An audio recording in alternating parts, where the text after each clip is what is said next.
بسم اللہ الرحمن الرحیم۔ السلام علیکم ورحمۃ اللہ وبرکاتہ۔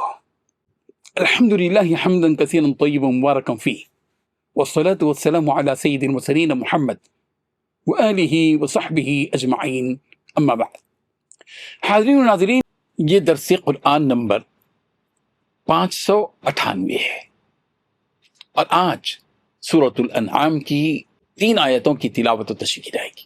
آیت نمبر 115، 116 اور 117۔ اعوذ باللہ من الشیطان الرجیم، بسم اللہ الرحمن الرحیم۔ وَتَمَّتْ كَلِمَةُ رَبِّكَ صِدْقًا وَعَدْلًا لا مبدل لكلماته وهو السميع العليم وإن تطع أكثر من في الأرض يضلوك عن سبيل الله إن يتبعون إلا الظن وإن هم إلا يخرصون إن ربك هو أعلم من يضل عن سبيله وهو أعلم بالمهتدين صدق اللہ العظیم۔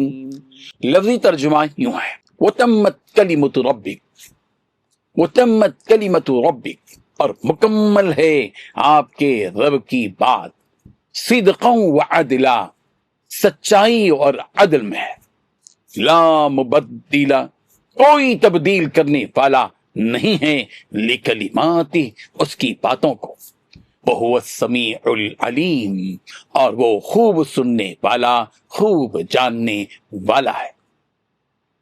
وَإِن تُطِعْ، اور اگر آپ اطاعت کریں، اکثر من فی الارض، اکثر کی ان میں سے جو زمین میں ہیں، یضلوک، تو وہ آپ کو بہکا دیں گے، عن سبیل اللہ، اللہ کے راستے سے، ان یتبعون، وہ پیروی نہیں کرتے، الا الظن، مگر اپنے گمان کی، وَإِنْ هُمْ إِلَّا يَخْرُصُونَ، اور نہیں ہیں وہ مگر اٹل پچو لگاتے۔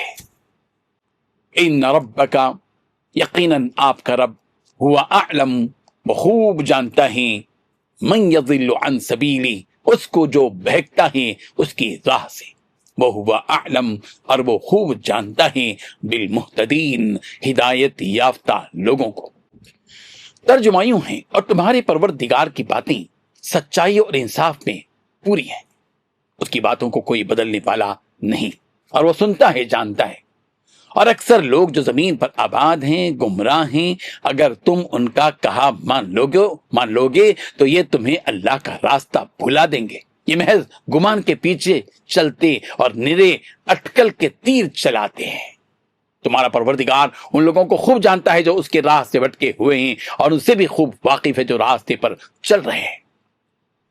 ان 3 آیتوں میں 8 باتیں بتلائی گئی ہیں۔ پہلی بات، تمہارے رب کا کلام سچائی اور انصاف میں کامل ہے۔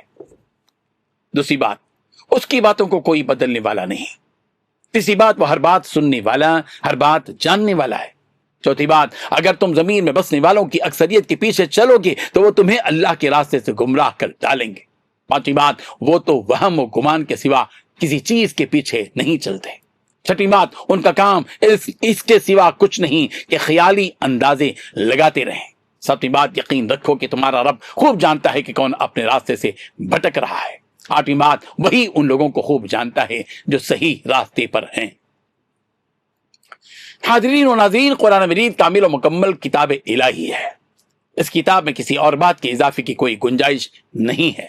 یہ منظورہ اصول ہے کہ کسی بھی چیز میں زیادتی اور اضافے کی ضرورت وہاں محسوس ہوتی ہے جہاں کسی بھی قسم کا نقص، کمی یا جھول ہو۔ قرآن مجید قرآن مجید وہ مقدس کتاب ہے جس میں نہیں کسی قسم کی کمی ہے اور نہیں کسی قسم کا جھول۔ یہ قرآن کافی بھی ہے، وافی بھی ہے، غیب کی خبریں دینے میں سچا بھی ہے اور واقعی بھی ہے، حق بھی ہے، اور اس میں جتنی باتیں کہی گئی ہیں وہ انصاف پر مبنی بھی ہیں، اور جتنی بھی خبریں دی گئی ہیں اس کتاب میں وہ حق بھی ہیں، جس میں شک کی کوئی گنجائش نہیں ہے۔ اور جو حکم بھی اس قرآن مجید میں دیا گیا ہے اس حکم میں ظلم کی کوئی گنجائش نہیں ہے، وہ سب احکام انصاف پر مبنی ہیں، اور جن کاموں سے قرآن مجید نے روکا ہے وہ باطل ہے۔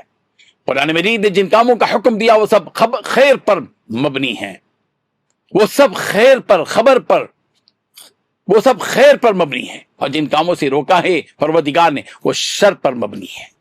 لا مبدل لکلماتہ، قرآن مجید میں جو کچھ ہے چاہے وہ اوامر ہوں یا نواہی، یعنی وہ امور جن کا حکم دیا گیا ہے اور وہ امور جن سے روکا گیا ہے، اسی طرح جتنے وعدے کیے گئے ہیں، جتنی وعیدیں بیان کی گئی ہیں، اور جتنے قصے بتلائے گئے ہیں، اور جتنی خبریں دی گئی ہیں، ان تمام کلمات کو کوئی بدلنے والا نہیں۔ اللہ کا یہ کلام لفظی تحریف سے بھی محفوظ ہے، معنوی تحریف سے بھی محفوظ ہے۔ رب ذوالجلال نے آج تک اس مبارک پاکیزہ اور مقدس کلام کو محفوظ رکھا ہے، اور یہ کلام قیامت تک محفوظ رہے گا۔ اس کی حفاظت کی ذمہ داری کمزور انسانوں کے ہاتھوں میں نہیں دی گئی۔ جس نے یہ کلام اتارا اسی ذوالقوۃ المتین رب ذوالجلال نے اس کی حفاظت کی ذمہ داری لی ہے۔ سورہ حجر کی آیت نمبر 9 میں یہ بات بتلائی گئی، انا نحن نزلنا الذکر وانا له لحافظون، ہم نے ہی اس قرآن کو نازل فرمایا ہے اور ہم ہی اس کے محافظ ہیں۔ اسلام کے دشمنوں کو بھی یقین ہے کہ یہ قرآن مجید وہی کتاب مقدس ہے جس کو اللہ تعالیٰ نے اپنے آخری نبی حضرت محمد رسول اللہ صلی اللہ علیہ وسلم پر اتارا۔ وَإِن تُطِعْ أَكْثَرَ مَن فِي الْأَرْضِ يُضِلُّوكَ عَن سَبِيلِ اللَّهِ، اور اگر آپ بات مان لیں ان میں سے اکثر لوگوں کی جو زمین میں ہیں تو وہ آپ کو اللہ کی راہ سے بہکا دیں گے، بھٹکا دیں گے۔ یہ ایک حقیقت ہے کہ دنیا میں نیک لوگ تعداد کے اعتبار سے ہمیشہ کم رہے ہیں۔ قرآن مجید سے اس بات کا اشارہ ملتا ہے، وَقَلِيلٌ مِّنْ عِبَادِيَ الشَّكُورُ، سورہ سبا آیت نمبر 13، میرے بندوں میں بہت کم شکر گزار بندے ہیں۔ قَلِيلًا مَا تَشْكُرُونَ، سورہ ملک آیت نمبر 23، تم بہت ہی کم شکر ادا کرتے ہو۔ ثم تبلیتم الا قلیلا منکم وانتم معرضون، سورہ بقرہ آیت نمبر 83، لیکن تھوڑے سے لوگوں کے علاوہ تم سب پھر گئے اور منہ موڑ لیا، یعنی منہ موڑنے والے زیادہ اور اطاعت کرنے والے کم۔ فقلیلا ما یؤمنون، سورہ بقرہ آیت نمبر 88، تھوڑے ہی ایمان لاتے ہیں۔ ہمیشہ کافروں کی تعداد زیادہ، مومنوں کی تعداد کم رہی۔ ہاں یہ حقیقت مسلم ہے کہ مسلمان کیفیت میں مضبوط ہوتا ہے اور کمیت یعنی تعداد میں کم ہوتا ہے۔ یہاں رسول رحمت صلی اللہ علیہ وسلم سے یہ بات کہی جا رہی ہے کہ اگر آپ ان اکثریت والوں کی اطاعت کرو گے تو یہ تمہیں راہ حق سے ہٹا دیں گے۔ سورہ مائدہ کی آیت نمبر 100 میں یہ بات کہی گئی، قل لا يستوي الخبيث والطيب ولو اعجبك كثرة الخبيث، آپ فرما دیجیے کہ ناپاک اور پاک برابر نہیں ہو سکتے، گو آپ کو ناپاک کی کثرت بھلی لگتی ہو۔ اسے یہ بھی معلوم ہوا کہ عموماً خبیث یعنی گندا کثیر یعنی زیادہ ہوتا ہے، اور طیب یعنی پاک قلیل ہوتا ہے۔ اللہ تبارک و تعالی ہم سب کو ان آیات کو سمجھنے کی توفیق عطا فرمائے، آمین۔ وآخر دعوانا ان الحمد للہ رب العالمین۔